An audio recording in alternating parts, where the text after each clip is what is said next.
Thursday, April 22nd, and this is the committee session of the County's Health and Human Services Committee. Today we will be taking up the FY22 operating budget as well as the FY21 to 26 CIP amendments. We have several items on the agenda today. The first is to get an operating update budget based on the county executive's recommendations for the Office of Human Rights, and then we will be continuing the series of discussions we have with our Department of Health and Human Services. But why don't we go ahead and get started with our Office of Human Rights.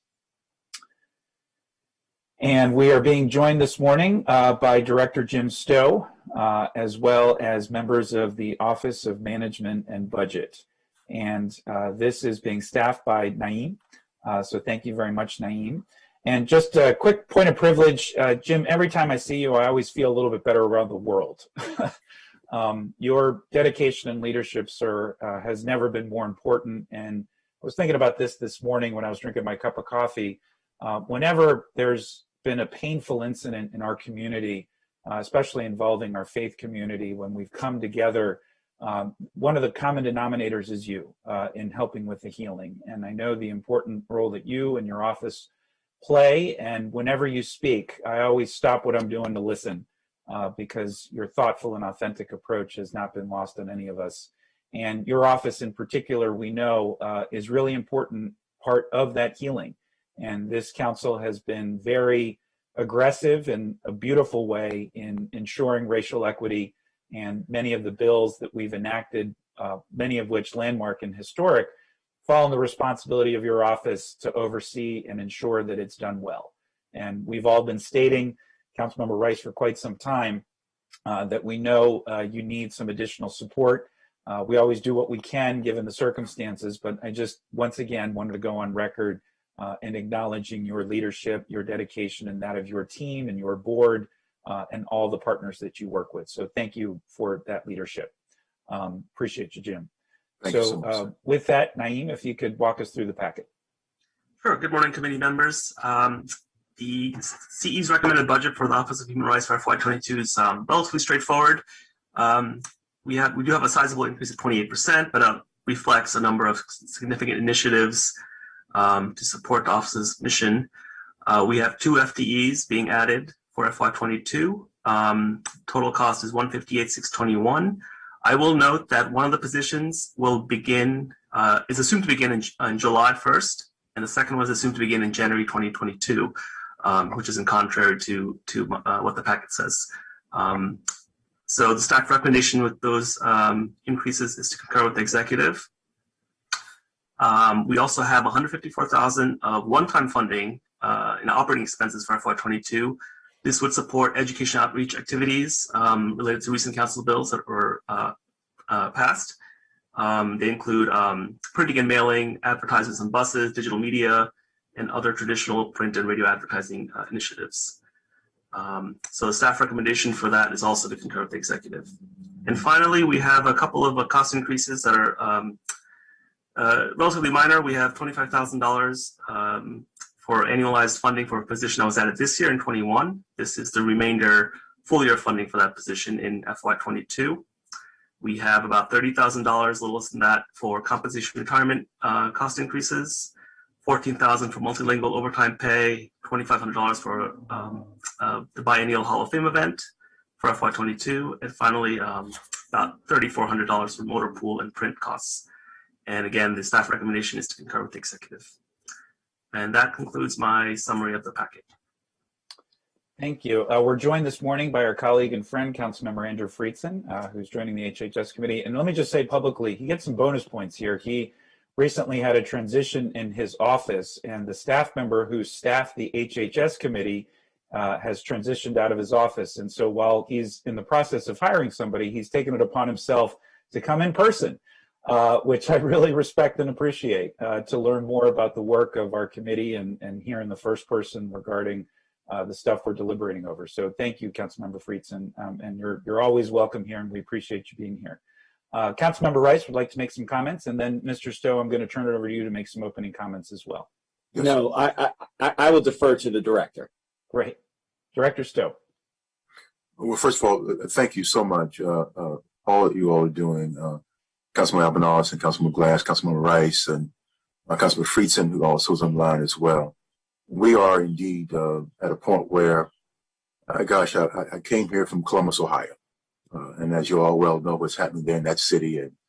And we have worked so hard to strengthen relationships within those communities, particularly around police. And we've not done the same thing quite here in Montgomery County. We're set up very differently here.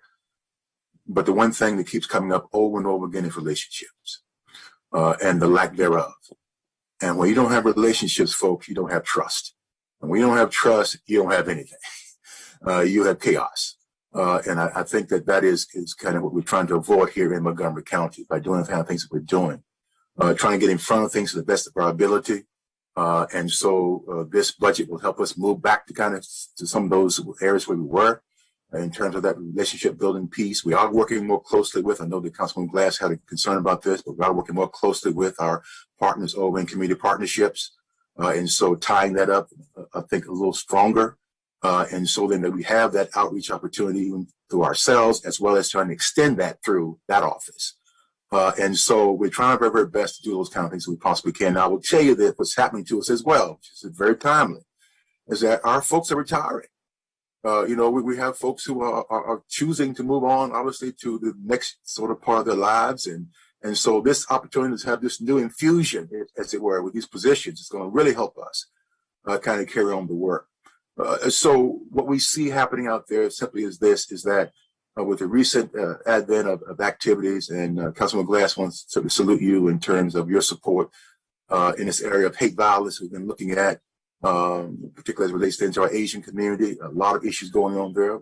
This past weekend with our Sikh community as well, with what happened, as you well know, in other areas of the country, and it keeps going on and on. And so it just really, I think, from my standpoint, it really, really is important right now that we have this support from your office as well as from the administration, and that the office work we do rather in the Office of Human Rights is so critically important right now, that people see that we stand firm on this. This is not just the moment that we're trying to deal with. This again becomes our way of thinking. The ethos of this county is that we do this all the time. And so we're hopeful that we can, with those new additions, be able then to strengthen those things, improve what we need to improve, as well as move forward in ways that we can begin to kind of get in front, as I said before, because what that means is that you're analyzing, you're predicting, we're trying to give you benefit of our thoughts or ideas about what we believe is going to take place. And then you as decision makers there might then be able then to implement as you have been thus far, and also trying again to get in front of the curve as opposed to following. I'm never going to follow, by the way. I want to lead. I want to be out front. In terms of cutting edge ideas and thoughts about how we move the society forward in the most progressive way possible. So let me just stop there and just simply say then that the budget we have today is great. I hope we can continue to move forward. As you know, we at one point in time were a pretty solid group. And folks, we've got 1.1 million people that we're dealing with on a daily basis.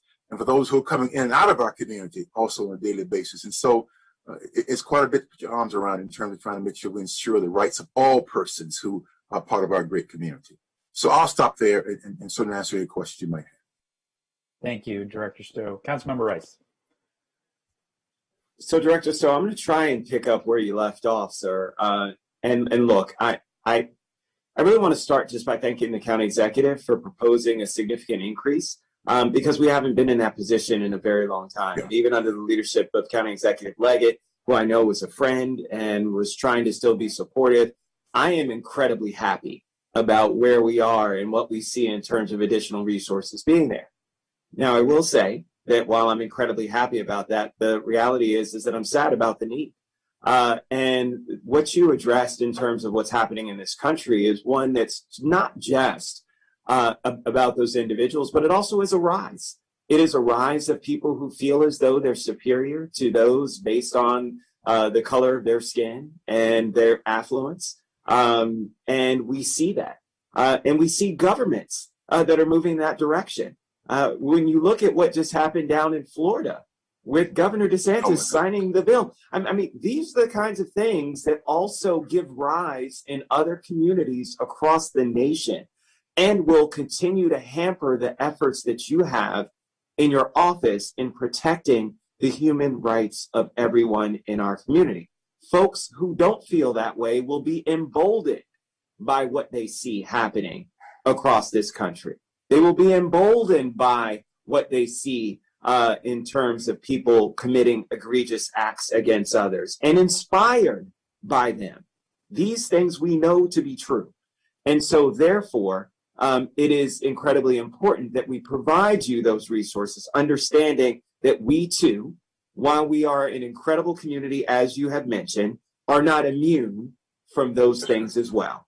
And so I look forward to continuing over my short 1.5 years remaining to continue to support you and your department as you continue to fight for equal justice and protection under the law. So thank you, sir.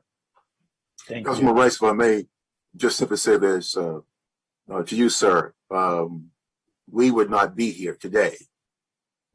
We've been the Office of Human Rights. It had not been you stepping up at a time where we really had nobody stepping up.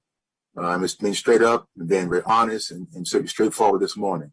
And you did not have to do that. And clearly, you know, it was a situation where we were without resources countywide. It was a very difficult time for this entire region of this country.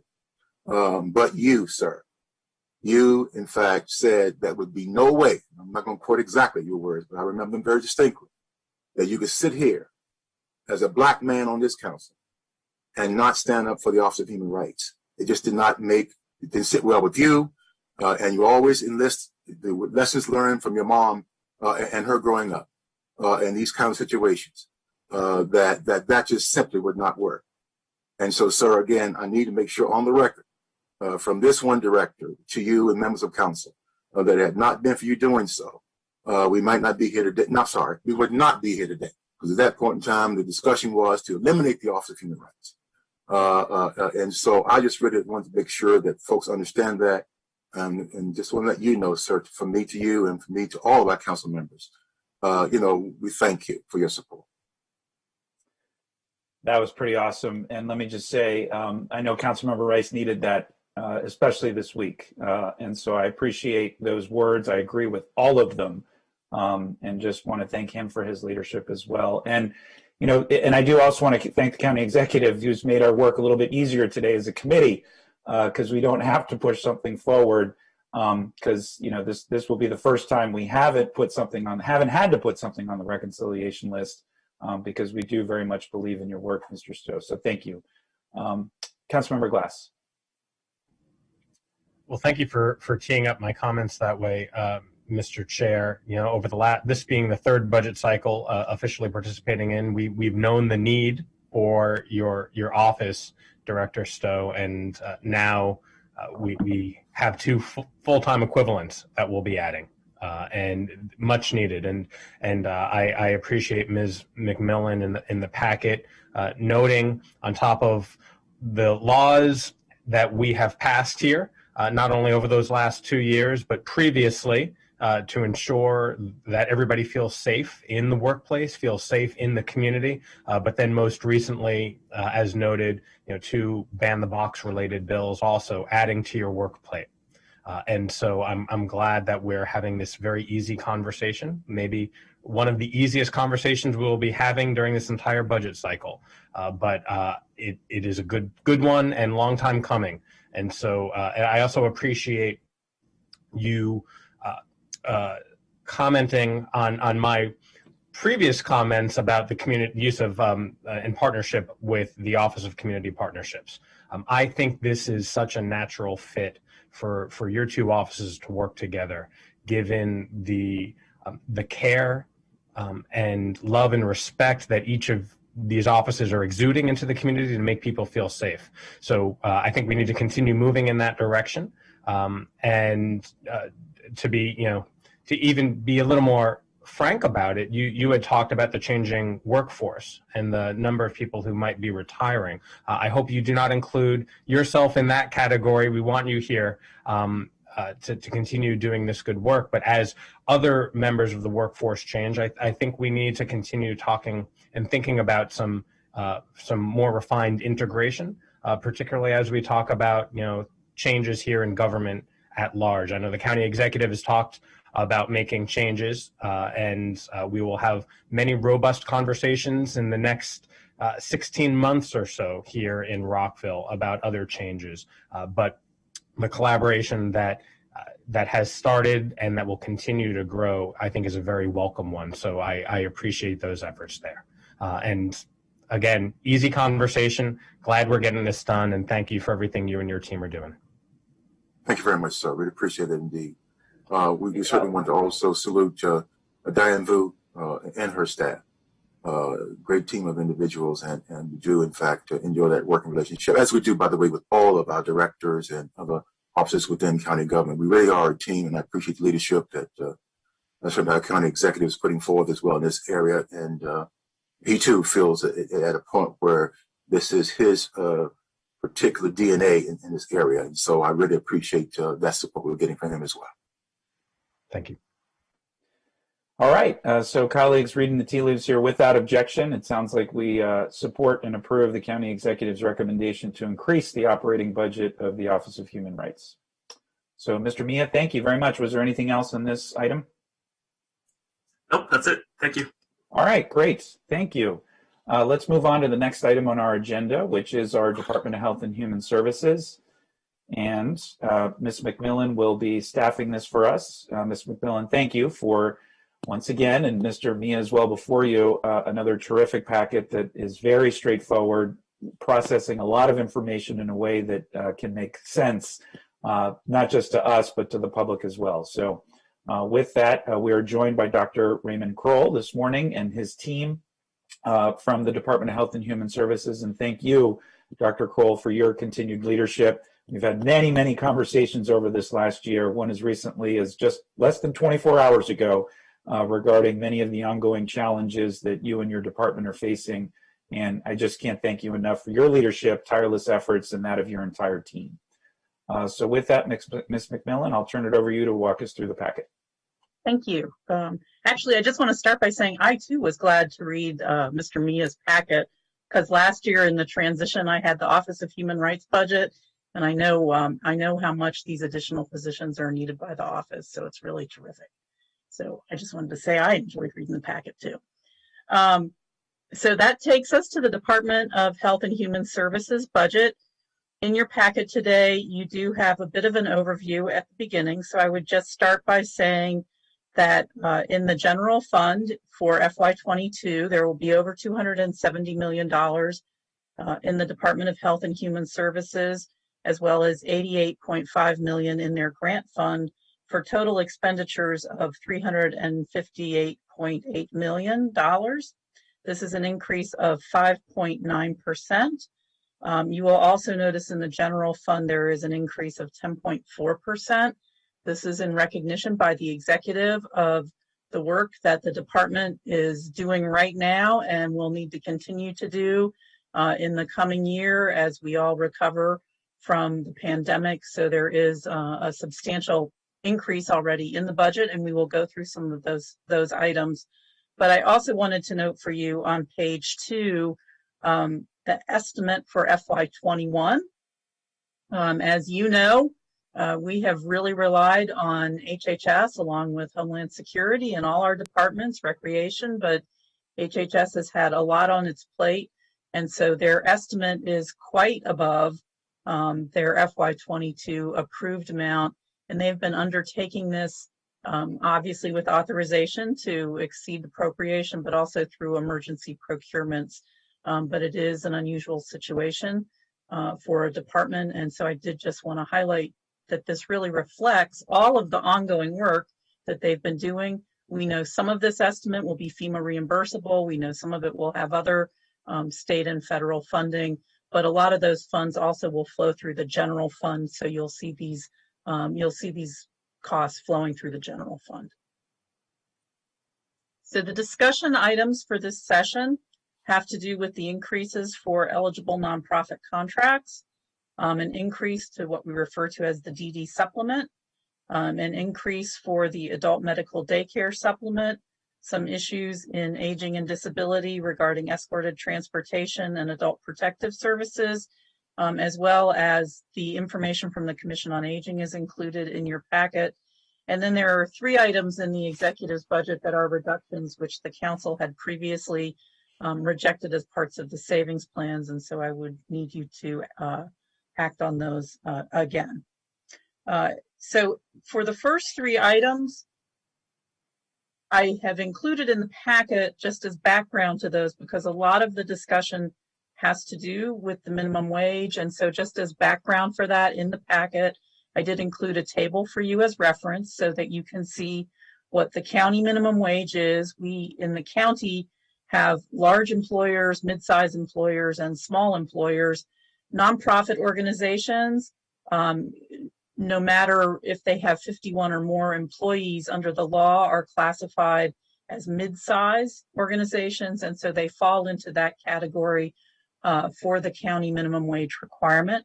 I also included the Maryland minimum wage, which is increasing, but there's still a gap between Maryland and the county. And then, of course, the federal minimum wage, which has remained unchanged for over a decade.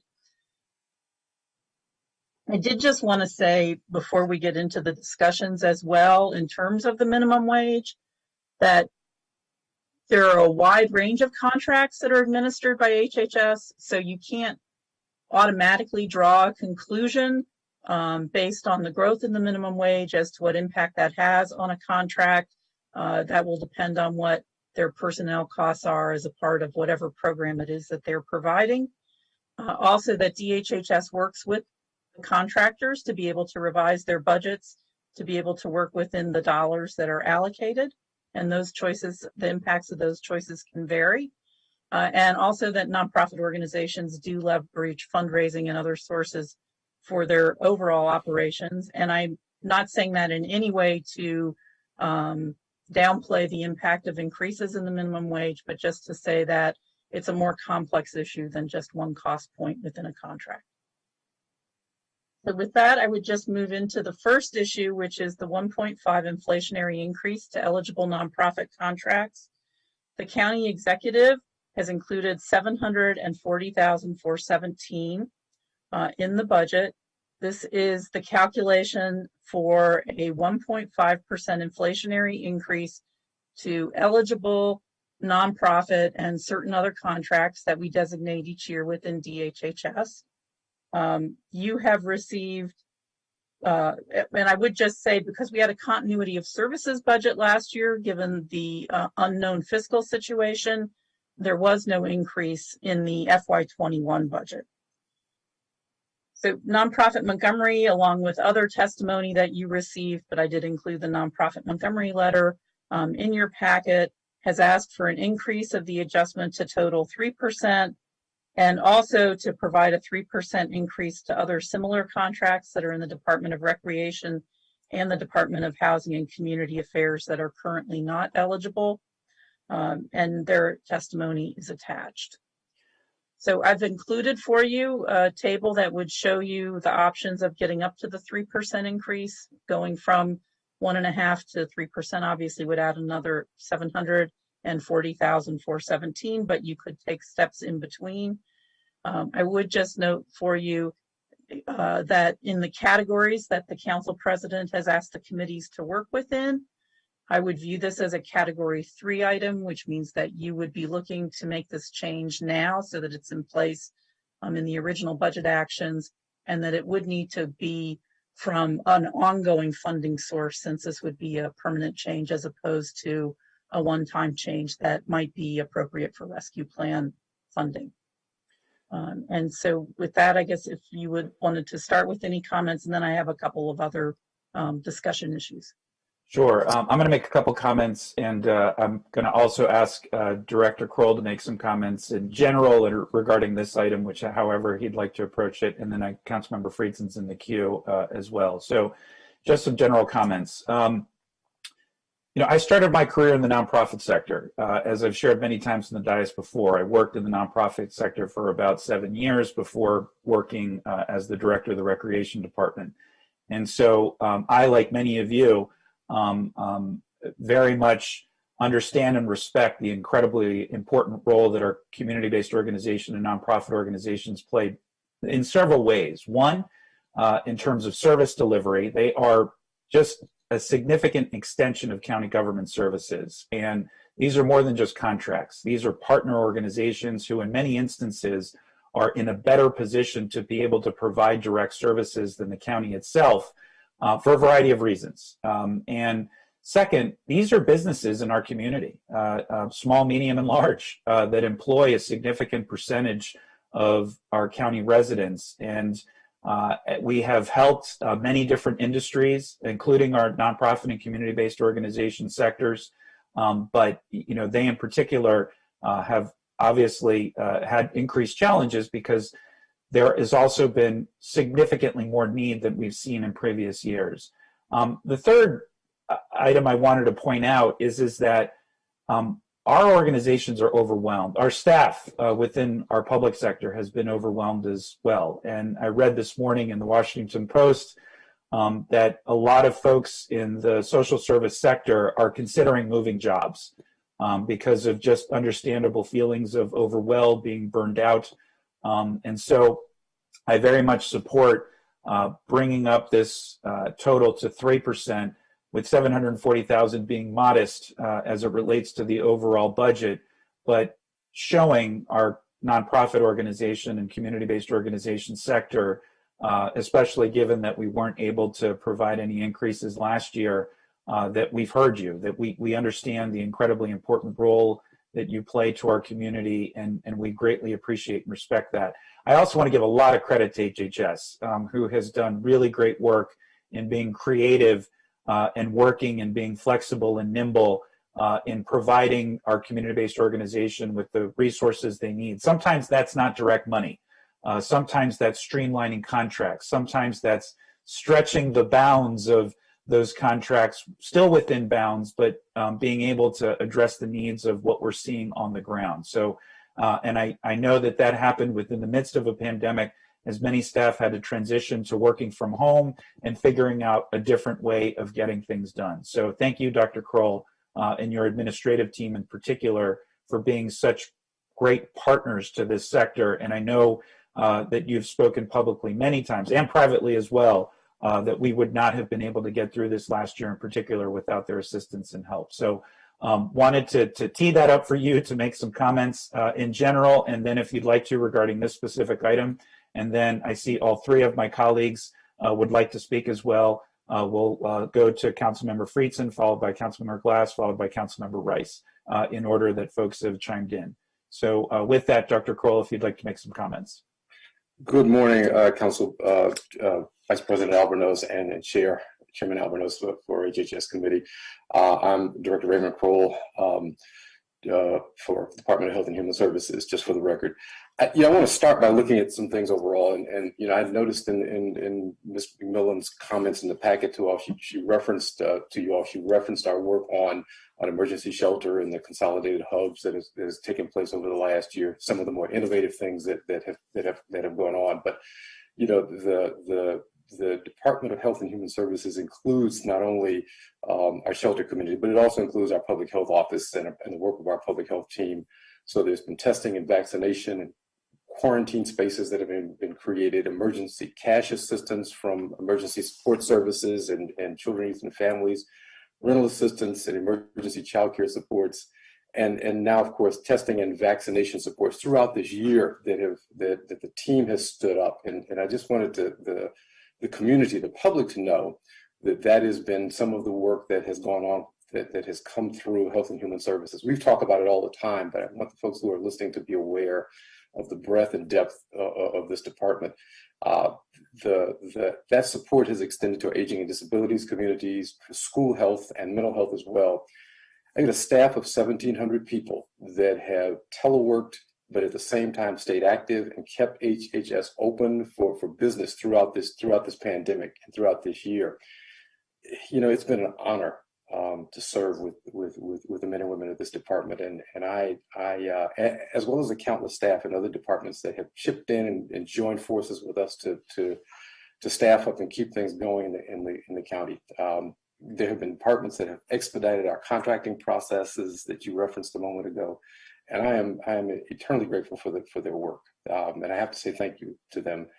But I also have to say thank you to you all, the members of this council, for helping support things like expanded shelter capacity and making sure that we can stay open year round, and for the work on making sure that we had, through our minority health initiatives, capacity to reach out into the community to serve those folks who are vulnerable and at greatest risk, and for the work on racial equity and social justice that has given us the space and authority to create an equity plan that I think will have lasting and enduring impacts on how we work in the county. You all have been incredible partners this year. Members of this committee have been phenomenal, and I deeply appreciate the work that you have done. So I want to just say those things up front, and happy to talk a little bit more detail about the inflationary adjustments and that Ms. McMillan has put on the table. So I'll stop there. So thank you. Thank you. Councilmember Friedson. Thank you, Chair Alvarez. I was just thinking of you and Dr. Kroll and me at Collaboration Council board meetings just a few years ago, and thinking about nonprofits providing services to some of our most vulnerable residents, and thinking through some of those challenging conversations that we had to have, and figuring out how that organization partnered with other nonprofit organizations to be able to provide services to our children, youth, and families. And I feel very strongly about this item. I feel that our partners in the nonprofit community are a core part of the social safety net. The county alone, the holes in that safety net are too big and will leave too many people from being able to receive the services. The nonprofit partners, I think, is one of the unique things that Montgomery County does. I think it's one of the secret sauces to make Montgomery County a place that doesn't leave people behind. And I don't think that happens with county government alone. I think we've seen that more than ever during this pandemic. I mean, this is a commitment that this committee and this council, even before at least three of us were on it, was committing to these partnerships. But this past year has really highlighted why that's so important. If we didn't have those partnerships in place, this community would not have survived the crisis in the way that it had. And even still, with all of those partnerships, we've had too much challenge for too many residents in our community. And I know that there's a lot of understanding of that with the lead for vulnerable communities and the homeless, and a former nonprofit executive, the chair as a former nonprofit executive, Councilmember Rice, all of your work on the African American Health Initiative and so many other hub services and other aspects like the Up County Hub, which has really been a model and a leader. But this is something that I think we need to demonstrate. These are not far off services in some other place. These are not just employers in our community of our friends and neighbors. These are folks who are in many cases, oftentimes serving side by side with county employees to provide service to the most vulnerable residents in our community, and to allow them the ability to keep up with the tremendous needs in our community is always important. It has been important, but it is now in this pandemic more important than ever. And so I really hope that we can do it. I appreciate the Ms. McMillan, the staff recommendation that it's category 3. It has to be done now. This can't wait for organizations that have to plan for the type of services that they need, that have to retain staff to be able to provide it.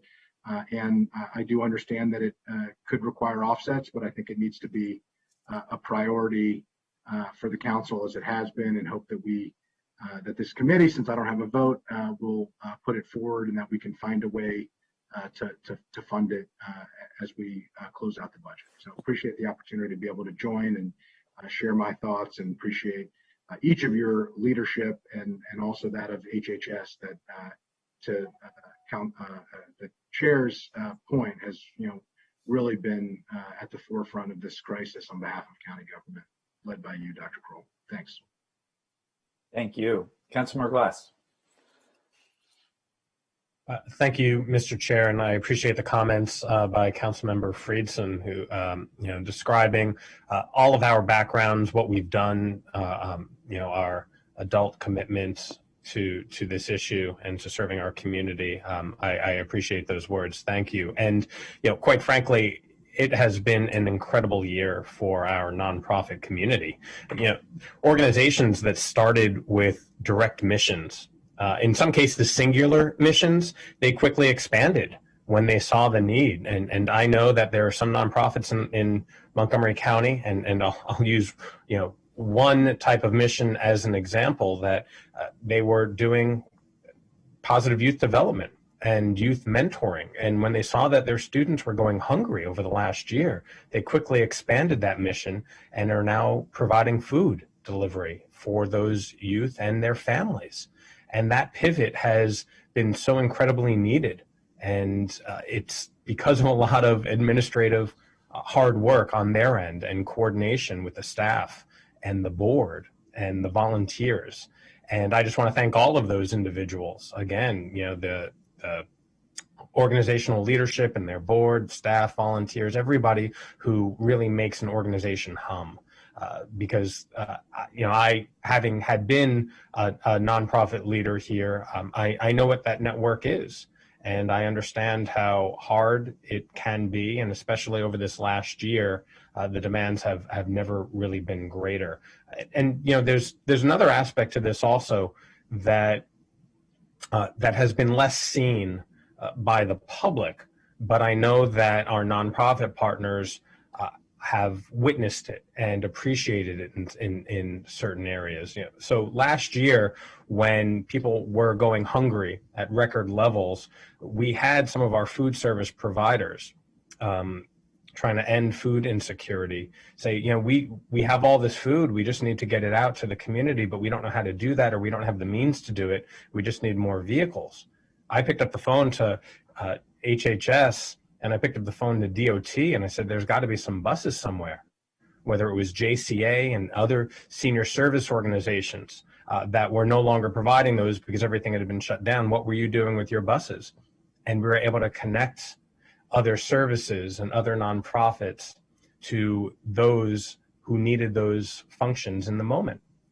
And so, ultimately, in some respect, what this pandemic has done is allowed us to break down barriers rather quickly and cut a lot of red tape that was decades in the making. And I hope that those are trends that continue so that we can really allow our nonprofit providers to flourish and do their work even more efficiently and with some freedom that I know that they're asking for. And so the conversation that we're having right now regarding the budgets, I absolutely support what the county executive has put over. And I agree with the comments that have been shared that our partners deserve more too, because we have been asking of them more. The community has demanded more, and they have stepped up to the plate. And so again, thank you to all of our nonprofit providers for everything that you've done. I know the work continues, and while the funding is here now, I know there's more work that we can do to break down some barriers to allow you to really provide even more robust services here in Montgomery County. Thank you, Mr. Chair.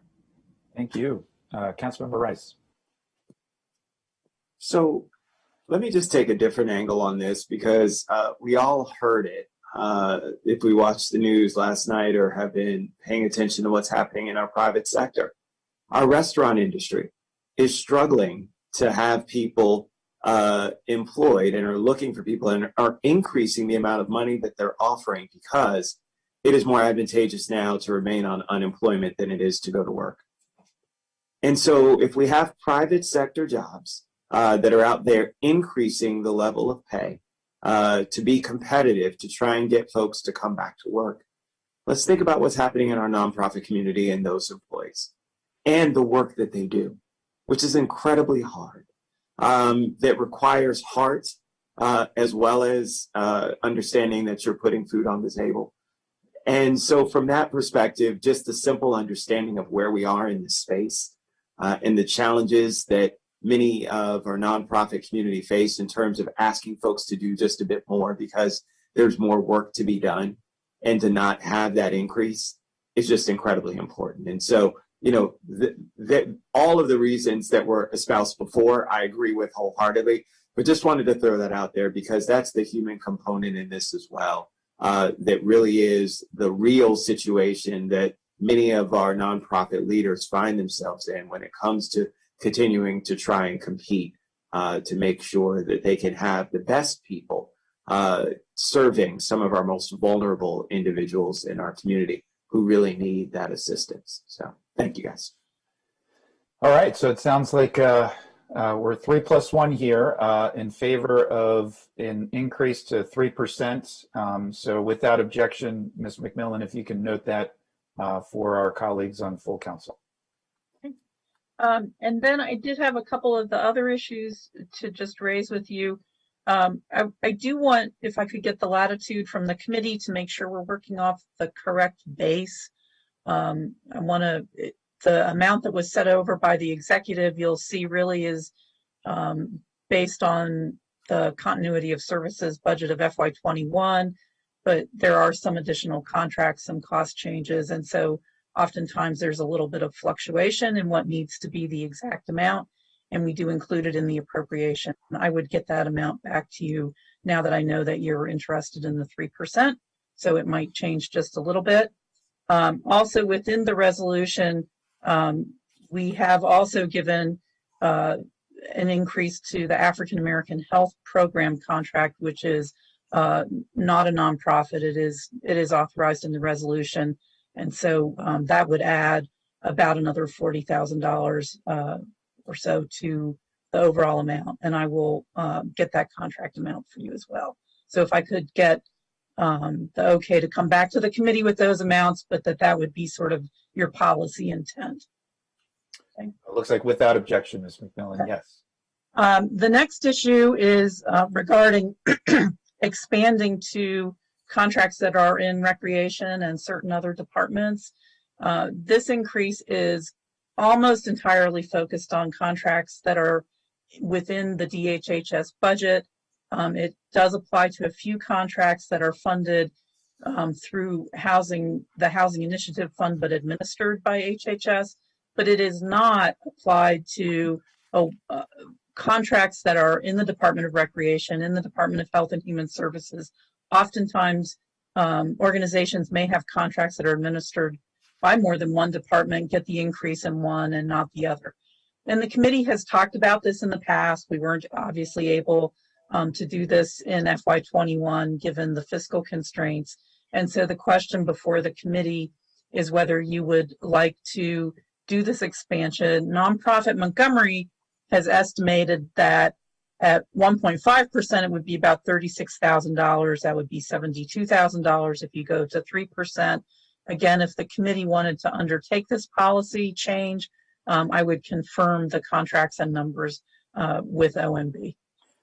I believe strongly the answer is yes for me. Having known a thing or two about some of those contracts within the rec department, that has fallen through the cracks in previous years, and I think is important for us to be holistic in our approach because these organizations are providing every bit the same service and in the same scope. So that's where I'm at, and I'm seeing heads nod. So I think without objection, Ms. McMillan, the answer is yes to that one as well. Yeah, +1. Okay. I think that does it for the nonprofit contracts, unless there are any other comments. I don't think so. I think we can move on to the next item. Okay. The next item is what we refer to as the DD supplement, and this is our longstanding financial support to those organizations that provide direct services to our developmentally disabled county residents. There's information in the packet that gives you some history, and this is actually important because the method for calculating how much is in the total pool of money that is allocated out to the organizations has changed over the years. So I do like to give you the background on that, but I would say that the executive has included in his initial budget, he included $268,314, which he intended to be a 1.5% increase to the total pool of funding for the DD supplement. Now, last year, what you may recall is that because we had our continuity of services framework, we moved ahead with first approving the same amount of funding that we had in FY20 and FY21, and then later the council came back and approved a special appropriation of about $370,000 to make sure that the pool was adjusted for new providers that had come into the county, so that in essence you were level funding it, but you were accounting for the fact that there were new providers who were also eligible for that contract. The executive inadvertently did not include that money in the original budget recommendation, but did send yesterday in his budget amendments an amendment for $323,000 to make that correction. And that would be one of the corrections that I would have recommended to you, but I also did want to just acknowledge that the executive has acknowledged he fully meant to have the 323 plus the amount for the 1.5% to be in there to keep it whole. So, and that amendment came over yesterday. You have a request from Inter-ACCDD that shows you that they would like to have the money adjusted to be at about the 10% level of total DDA revenue, and their total request for funding is $19,123,785 for FY22.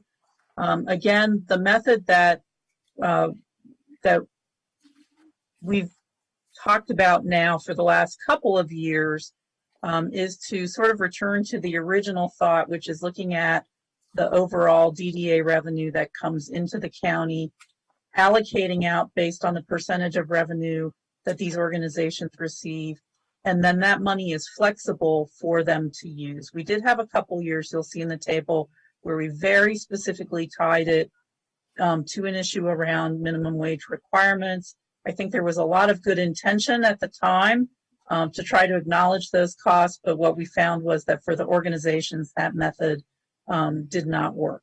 So, so what you'll see is that we now have a pool of funding. The executive, as I say, has allocated 1.5% increase to it, as was his recommendation for the nonprofit contracts. So in that sense, if you wanted to be consistent with the nonprofit contracts and go to the 3% adjustment, you would add $268,314, another 1.5%, and that would take you to the 3%. That would be consistent with the action on nonprofit contracts.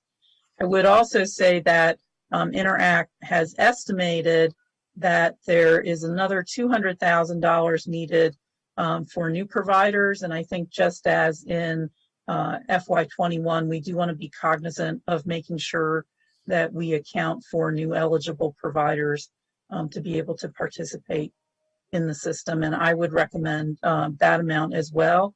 This will not take you to the full amount that Interact has asked for, but I think that those two adjustments are appropriate.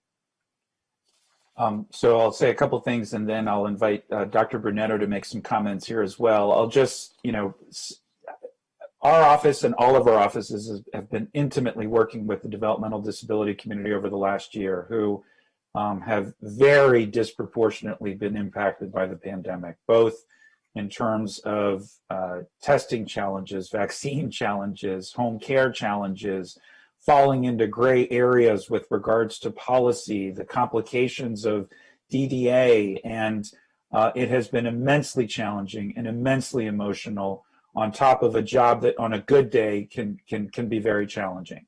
So I really just want to, as I know all of my colleagues will as well, also go on the record of, in particular, thanking our DD community for their leadership and the way that they have not just treated their patients, but their extended families as well. And I know that it's also difficult on a good day retaining staff within our DD community. These are challenging jobs, and you have to put your soul into them and your full love into them to be able to accomplish these jobs, because it's a lot easier to work in retail. It's a lot easier to work in fast food than it is to address the very unique and challenging needs of this such important community. So I've gotten to know intimately many of the community leaders in this community, especially over the last 2.5 years, and it has been such a joy and pleasure to learn from them and to work with them on tackling these unprecedented challenges. So I very much concur with Ms. McMillan's suggestions and recommendations from the staff here to increase to 3%, add the 200,000. I know that still falls a little short of the full request, but I think it puts us in a better place and sets us up better as we go moving forward. So, but I very much appreciate, respect the work of our DD community, and just want to go on the record as thanking on my team is Beth Schumann, who is not just lead for HHS, but has worked closely with this community over the last 2.5 years, and in particular this last year. And so all of my colleagues want to speak to this issue as well, but before we go to them, Dr. Brunetto or Dr. Kroll, was there anything you wanted to add? Before Dr. Brunetto says anything, I just wanted to just jump in and note a couple of things. One is that, you've referenced this, our providers and our partners as significant extensions. They are core to the work of HHS. It does not happen without our partners. It would be an impossibility, and indeed that is decidedly true for the DD community of providers, and it is clearly a labor of love in terms of the work that they do. This last year was hard, as you noted, and folks were exhausted and also frightened and concerned about how do we manage to keep this afloat. And we've worked with them across the year with your department and with your office, Councilman Alvarez, and a special thanks to Beth for all the hours that she put into this over the year.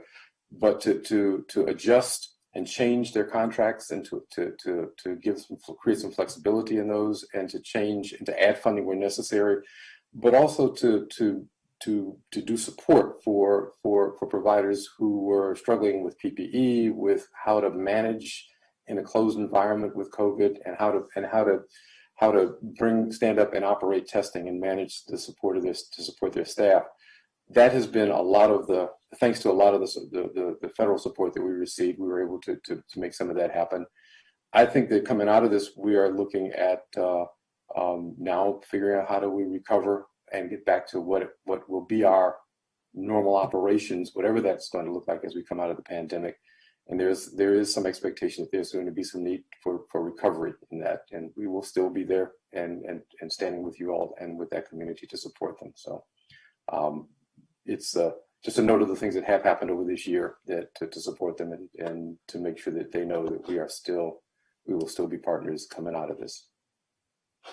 Thank you for that. Appreciate those comments. Dr. Brunetto, would you like to add anything? Thank you so very much. Good morning, everyone. Council Chair Alan Barnos, Councilmember Glass, Mr. Rice, and Mr. Fritzen.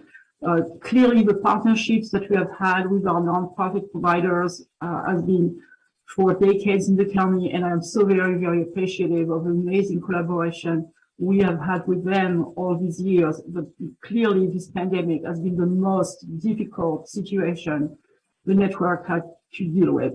We serve over 3,000 persons with developmental disabilities in our community, and obviously their families are part of the network, and as well as the direct service providers, without whom nothing could possibly ever happen. So the support to this network of DD providers is clearly critical, and as you know, the county executive and county council, we thank you so much for the ongoing support to our providers, and taking in consideration the great suffering that has occurred during the pandemic with regretfully some of our participants and staff members who were affected by the virus and passed away. And clearly the immense effort that the direct service providers and their managers dealt with, especially with the group homes, where clearly this is a 24/7 business, and the families were not able to visit with their loved one for many, many months. And so the participants were in the good hands of the direct service providers, who are, many of them, coming from different countries from the globe, and need to be recognized for the immense dedication and work that they have provided. The day programs have been closed for many, many months, and they are right now planning for the reopening. So the partnership with public health to work on the PPEs, and the partnership with the Primary Care Coalition has also been invaluable, and wanted to thank you for your support. Also wanted to recognize that council staff member Linda McMillan and the staff person from council member Alvarez, Bev Schumann, have been together communicating along with me and some of my team members weekly during the height of the crisis with our leading provider community, and now we're able to meet every other week with them and continue to problem solve together. So the partnership has been outstanding. So thank you again so very much. Thank you very much. Colleagues, Councilmember Friedson and then Councilmember Rice. And I will note that getting text messages from a couple of our colleagues who are watching in the audience who are interested in full funding of this request. So I'll note that. And, it could be plus 3. So I appreciate that, and we'll certainly listen and understand that all of us are very deeply concerned about this community and all that they do. But Councilmember Friedson.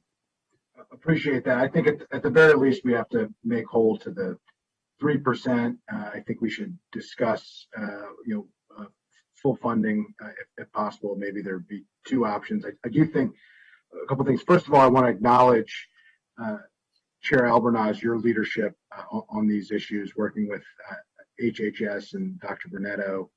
Really has been a comfort to me, a challenging issue to have you and Beth Schumann and your team working on this with HHS has really been helpful and really provided a tremendous amount of leadership on a very challenging issue. And so thank you for that.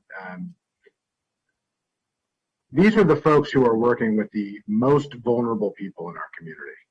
And they are vulnerable in any time, but during this pandemic have been more vulnerable than they ever have before because of all of the other challenges. Organizations that do everything that they can to create stability and a sense of structure. And we've now had a year where there has been total instability and no structure at all, no understanding of what the next day is going to look like or what type of activities are going to be able to occur.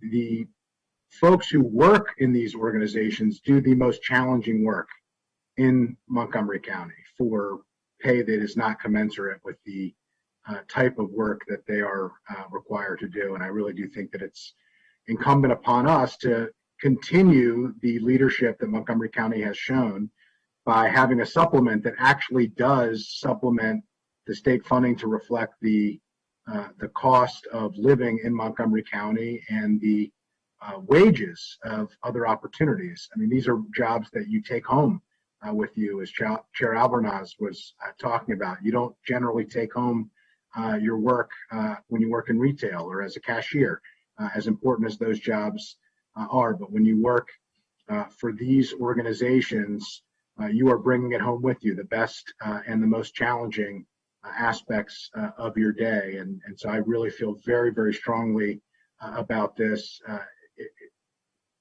Our job in government is to protect the most vulnerable people in our community.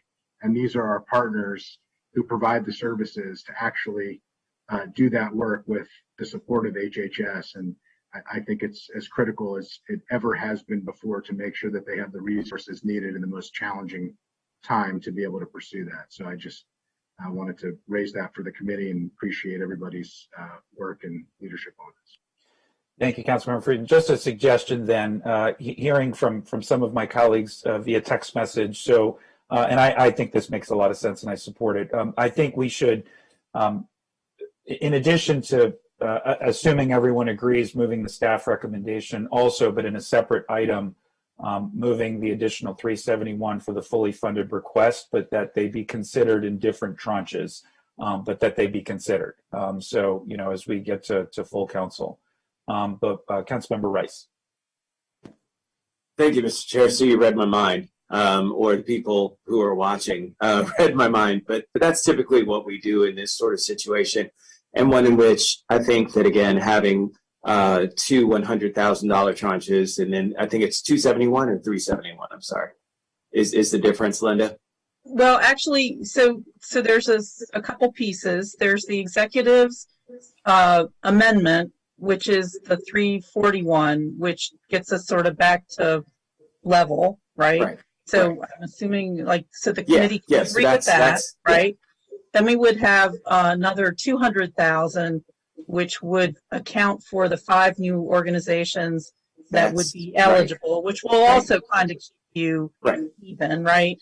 And then we would have the additional 1.5%, which is another 268. Okay. And then to meet the full request is about another $499,000. Okay. All right.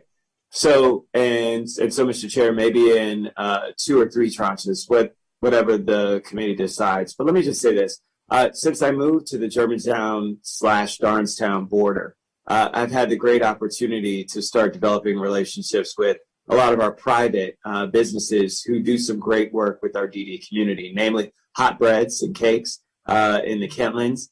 And then That's a Wrap, that's literally right down the street from me. And so every time I go to the UPS store, which is quite frequently, I'm literally right there seeing, and I get to see, right? So I get to see the interaction between some of the individuals and some of the struggles that they encounter, right? That already existed, as we know, with some of the individuals in our DD community that aren't going to necessarily listen to staff as they're trying to help them in a car and get them strapped in. But then also coupled with the fact that they need to be wearing masks and all the other things.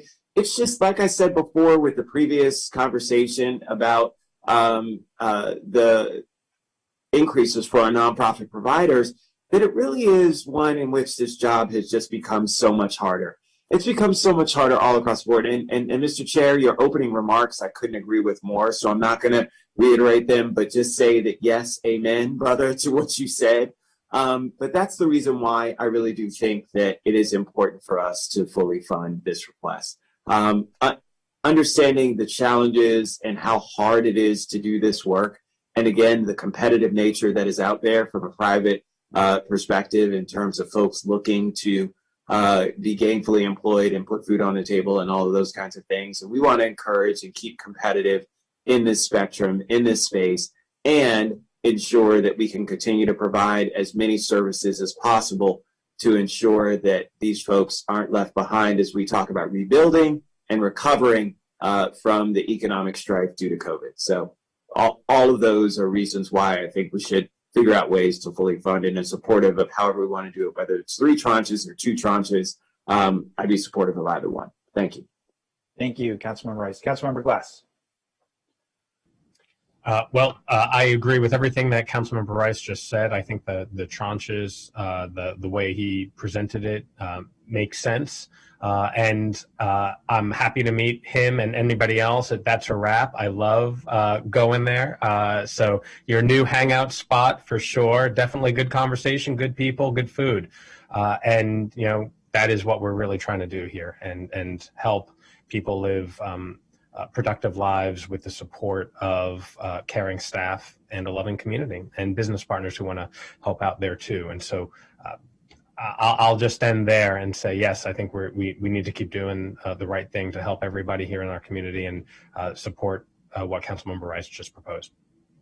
Thank you. And one of those folks testing feverishly is our colleague and friend, Councilmember Navarro, who is a very passionate advocate for this community, and appreciate her leadership on so many different levels. So to summarize, if I remember, Councilmember Navarro was on HHS at one point. She was. That's right. That's right. And so you know, you guys know how I feel about, and all of us do, Councilmember Navarro. So Okay, so I guess, Ms. McMillan, then why don't we move that we go with the staff recommendation as one tranche, which would be the 200,000 plus the additional 1.5% plus the recommendation to, the executives increase. So in one tranche through staff recommendation, and then in addition to that, a recommendation of the committee in a separate line item for the 400,000 and change for the fully funded request. And I just did want to say one thing about the request, because I want to keep this on the table. One of the reasons to have the history of this supplement before you is to see the different ways and the different levels at which it has been funded. So right now, as was shown on the table about minimum wage, right, there's a fair gap between the state minimum wage and the county minimum wage. But we want to be careful, because what Interact DD brought to you this year was to use a percentage of the DDA revenue coming into the county, and a specific percentage. And frankly, even when we've had percentages before, we haven't had a policy set at 10%. But what will also happen is that over the next few years, as the state rates go up, we will get more revenue, but actually the gap will close. So we want to be really careful about what we just are thinking about in terms of future policy. But the other thing I want to put back on the table is that prior to the pandemic, one of the big hopes for the county was that as the Developmental Disability Administration moved forward with setting rates, which I know the committee, we've discussed how difficult this whole process has been of setting rates and changing systems.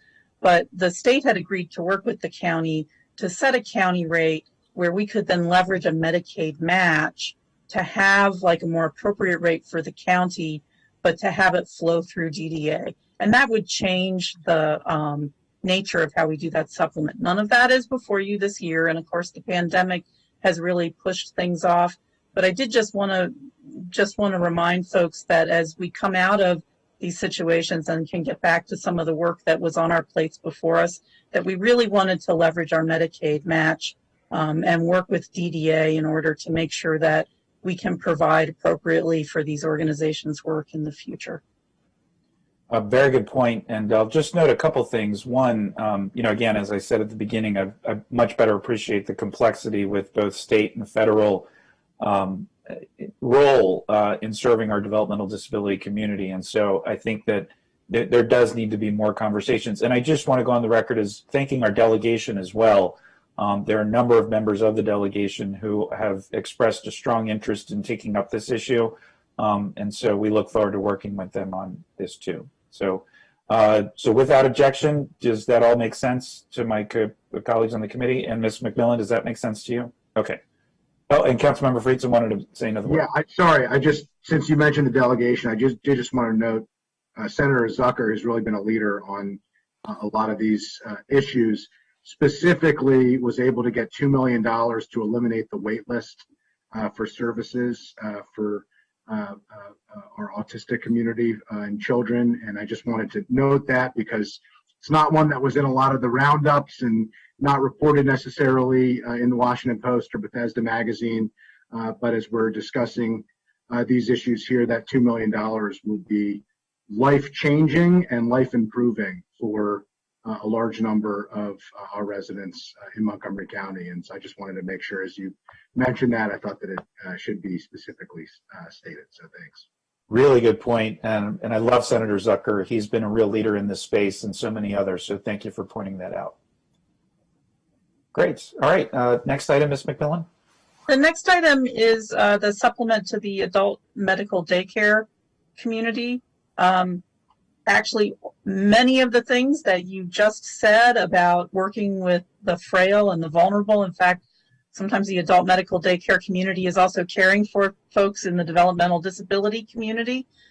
So really facing many of the same issues. The pandemic struck them a little differently in that they were told to close, and the state did pay them a lesser rate to support their clients as best as they could through phone, through internet, through many of these other methods, but they were forced to close for quite some time, which has affected their organizations as well. This supplement is actually very, very recent. We've only been giving county support to the adult medical daycare community since FY19. And so the executive, consistent with other recommendations, has put in a 1.5% increase to the pool of funding for the adult medical daycare supplement. It is a little less than $10,000 because currently the total pool of funding is about $651,000, which is allocated out to the organizations based on the qualified days of services for Medicaid funded patients. So you also have received requests from the Maryland Association of Adult Daycare Services, and they too have shown you information about the cost of doing business in Montgomery County and what those gaps currently are. I would say that they show a revenue gap of $2.7 million when they look at their costs associated specifically to the minimum wage and the current reimbursements. So you can see there's a big gap between county funding there. But I would say that as a staff recommendation, of course, consistent with your other actions so far, we would increase from 1.5% to 3% for the increase for this particular supplement. But I also had a suggestion of whether we could create a Category 1 item around this particular partner, and see if we could, if the council, as you look at your unallocated rescue plan money later on after budget, whether there might be an opportunity to do a one-time kind of special grant given the issues that they face from having had to close and then having to reopen and to get set up again. And this might be able to give them some extra support. It would not be an ongoing cost as if you added to the supplement. It would be a one-time grant program. But I do think that they have faced a lot of significant issues because of the closure. And it is really important for them to be able to open up and to get their clients back in. Their clients also have, lacked the socialization, lacked the support. The families have become caregivers, extraordinaire because they haven't been able to have their family members also use these services. So that was just a suggestion of something that might go into a little different category. Of course, the ongoing cost is in Category 3 per your other decisions as well. So a couple thoughts. One, I love that suggestion. I think it's a really good one. And let me just say a few things about Adult Medical Day. They have, as so many organizations and industries, taken it on the chin this last year. But coming out of this, Adult Medical Day is going to be one of the most important solutions and answers to addressing the complex needs of our aging population. As we've seen through the pandemic, there's unfortunately a wide range of care that our older adult population receives on their nursing homes.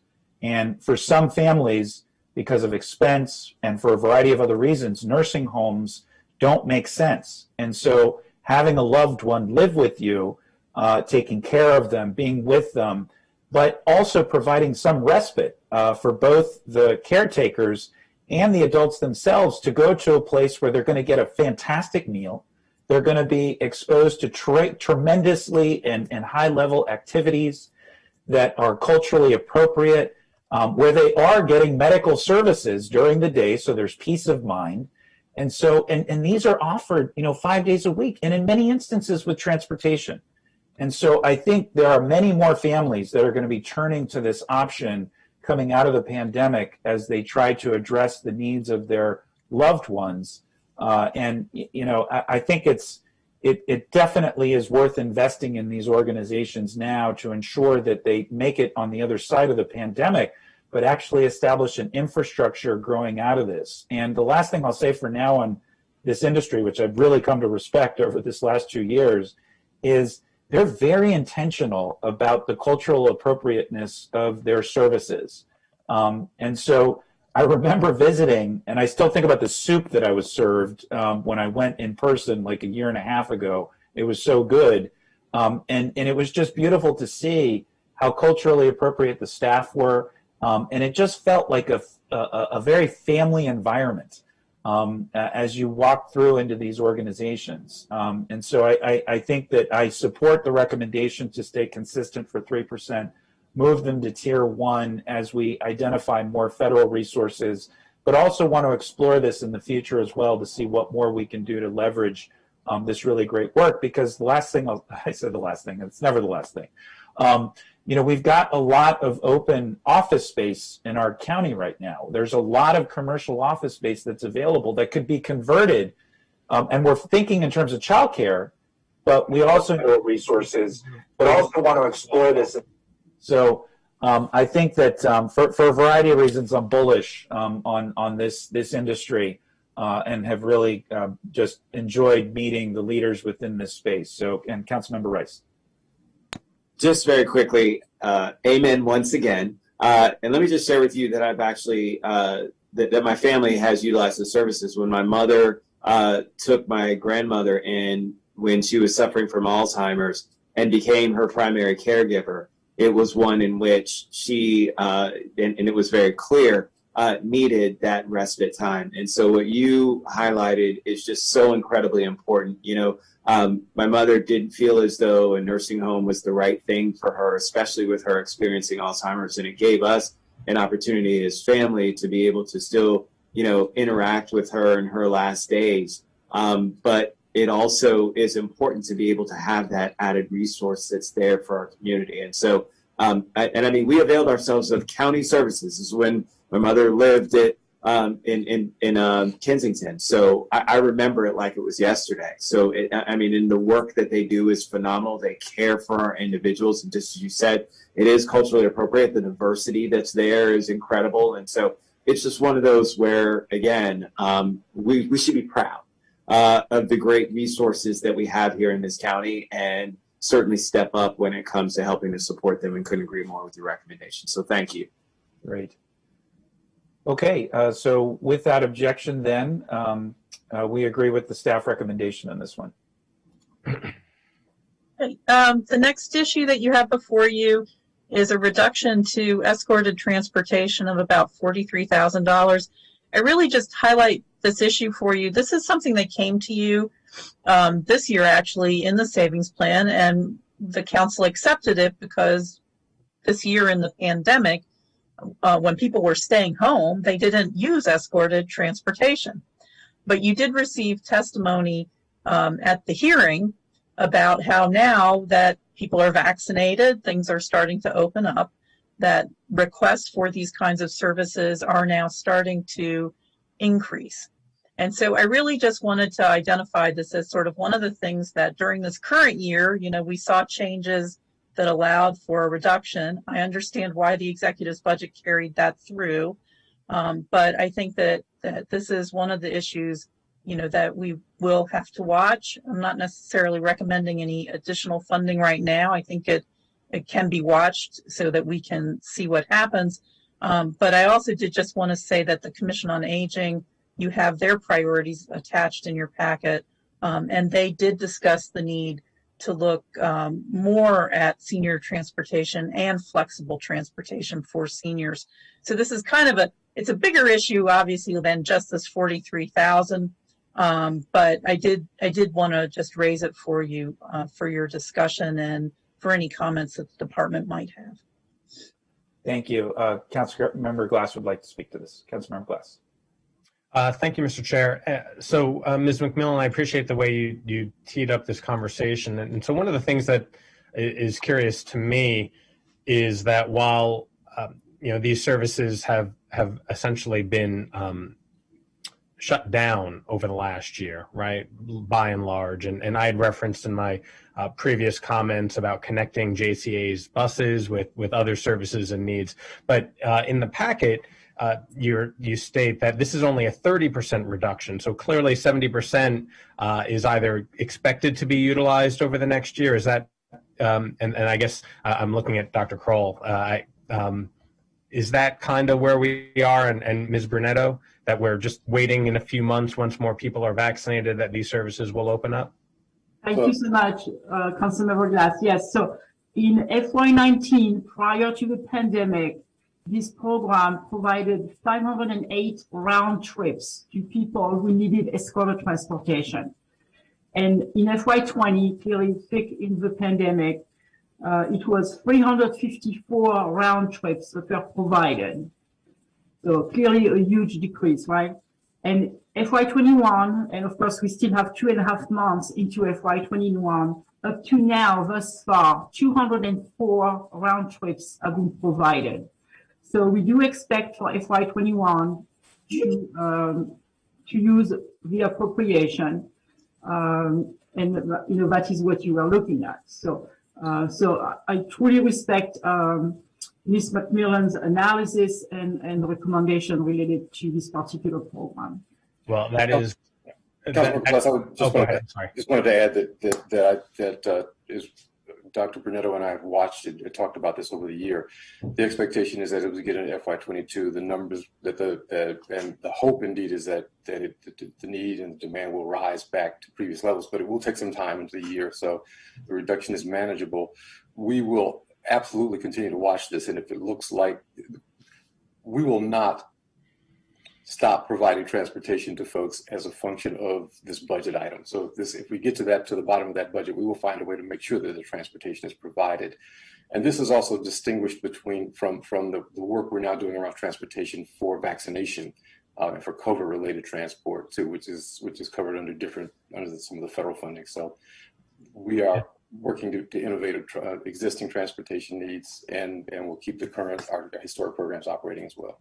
Excellent. Well, thank you both for just expanding a little bit upon the usage, and just to reiterate that 70% is still in there, because quite frankly, while we all have self-isolated to varying degrees over the last year, clearly I'm in the office. I know my colleagues and you all go into the office. The individuals who receive these programs and need these programs don't have those options and have been forced to isolate over the last year. So the sooner we all get vaccinated and have these services ready to go, the better we'll all be. So thank you for the explanation.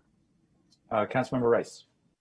Just very quickly, Dr. Kroll, when it comes to, or Dr. Brunetto, when it comes to the thinking of what it is that we do after this, right? In terms of how we're providing, I know that we have Flex that the county invested in. We do ride share for some folks as well, with Uber, Lyft, those kinds of things. Are we looking at a cohort model that involves all of these different types of transportation modalities in the future and budgeting accordingly, or is this something that we just haven't taken a look at as of yet?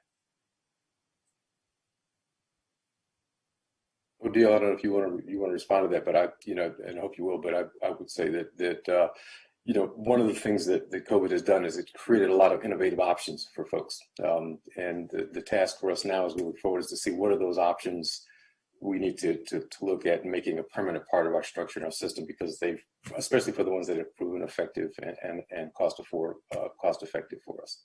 So my goal around all the department is to now look at what we've learned that makes sense to make a regular part of our operation. This would be included from my perspective. Odile, I don't know if you have other things to add. Thank you so much, Dr. Kroll. So obviously we are partnering with JCA on this escorted transportation program, which is clearly for people who need a person to be with them from the point they leave their house to, let's say they go to a doctor's office and they go to the pharmacy and then they come back home. So there is, this professional person who stays with the older person throughout the whole trip back and forth. We partner, of course, with our wonderful Department of Transportation for many transportation services for older adults and persons with disabilities. And the Commission on Aging has advocated for an expansion of this flexible program. As you know, DOT has provided this pretty much on-demand service with small buses in Rockville and in the Wheaton area, and is planning to expand it to other areas as well. So this has proven extremely successful and beneficial to older adults. And so clearly we would like to continue to see the expansion of those services that our older population says is just working beautifully for them. Clearly we have, and we are happy to have different types of transportation services depending on people's situation, their health status, their ability to maneuver the system, and so on and so on. DOT has just received recently a federal grant to purchase a ride-on bus that will be a mobile demo, if you wish, on how to use the bus. And also DOT has received an additional federal grant through the COG, Council of Government, to increase the subsidies for call and ride taxi coupons. So that was absolutely a great success. The grant was at first for 1 year, but now it has been extended for a second year. So as we see the benefit of this increase of subsidy, which again the Commission on Aging is pushing for, we may want to evaluate how that goes for further consideration for when the grant expires.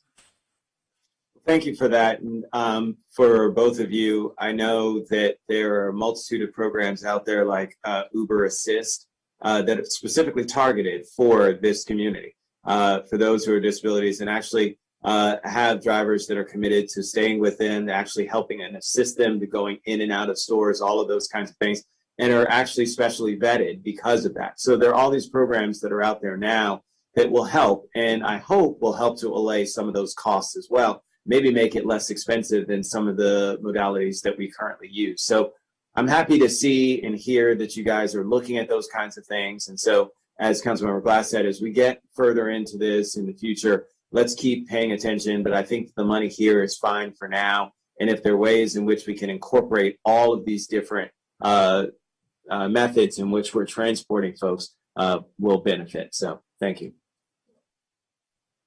Great. So we will keep an eye on this one and appreciate you bringing it to our attention, Ms. McMillan.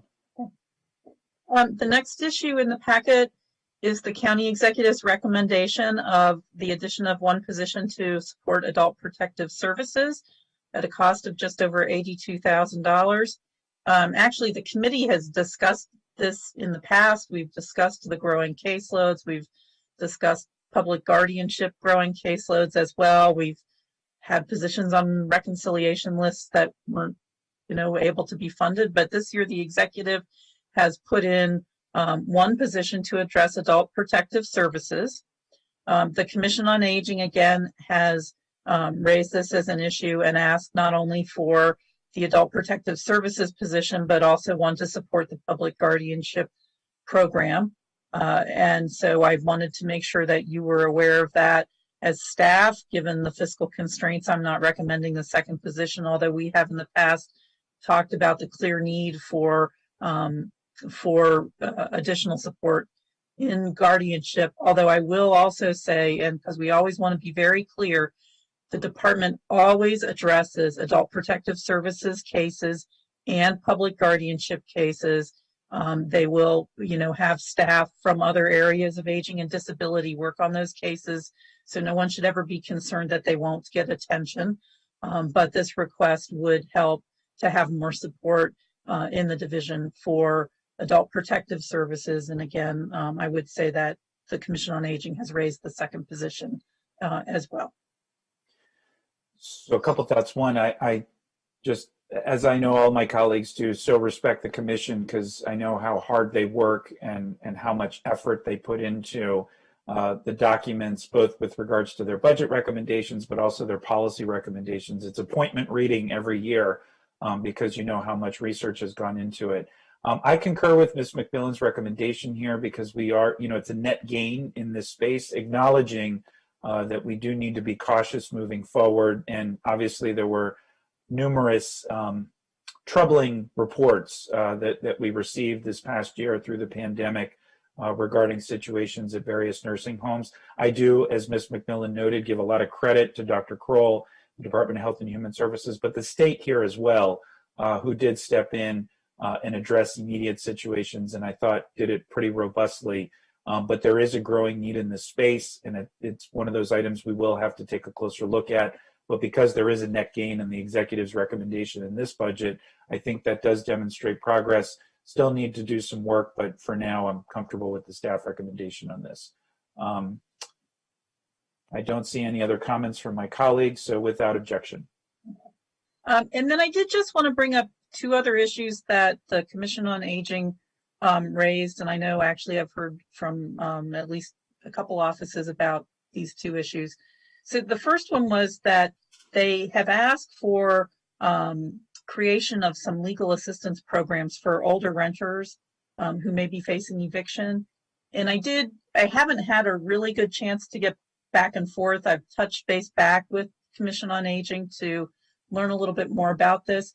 I just want to remind the committee, as you had in your discussion with Fed, we are funding legal aid through a couple organizations for anyone who's any low-income resident who is facing an eviction, who has actually gotten an eviction notice. And so seniors, there's no, seniors could be served by those as well. So I think in terms of actual legal assistance, that is in place and can be utilized.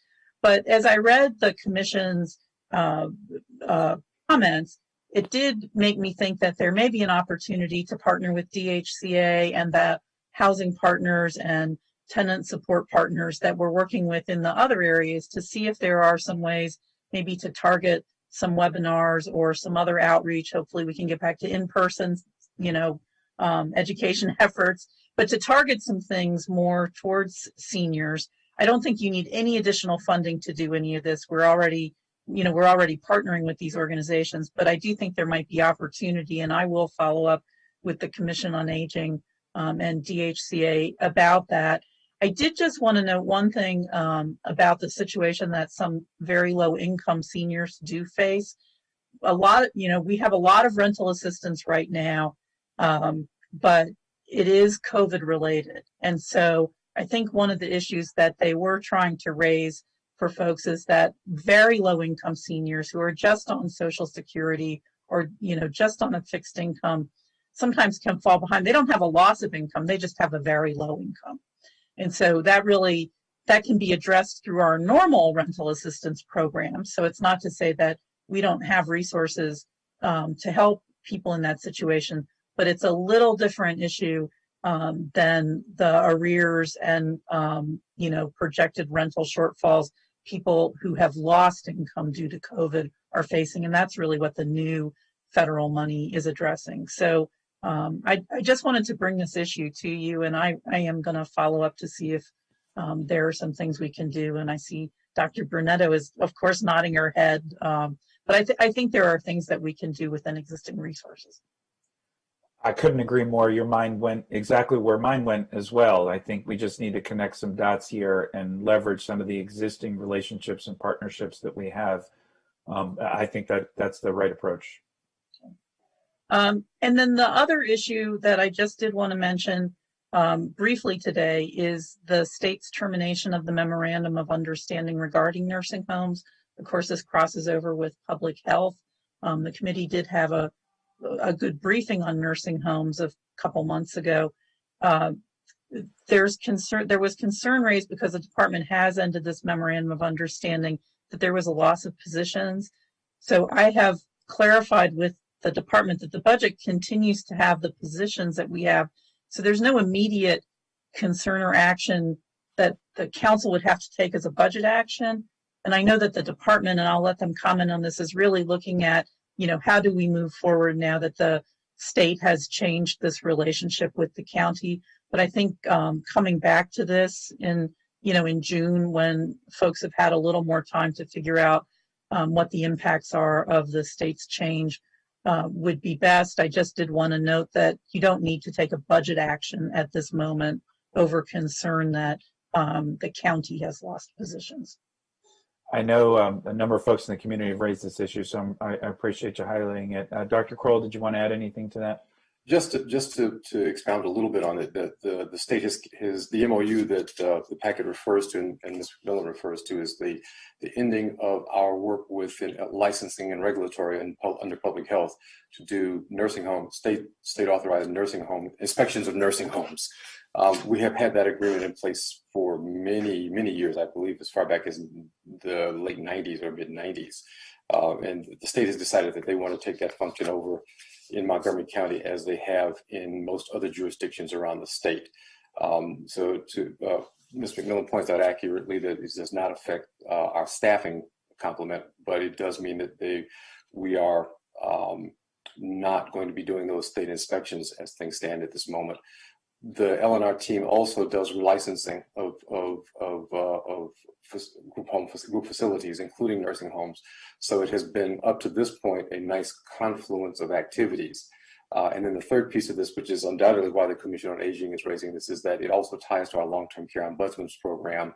Those things were linked very nicely together and formed a really good safety net and monitoring system for nursing homes.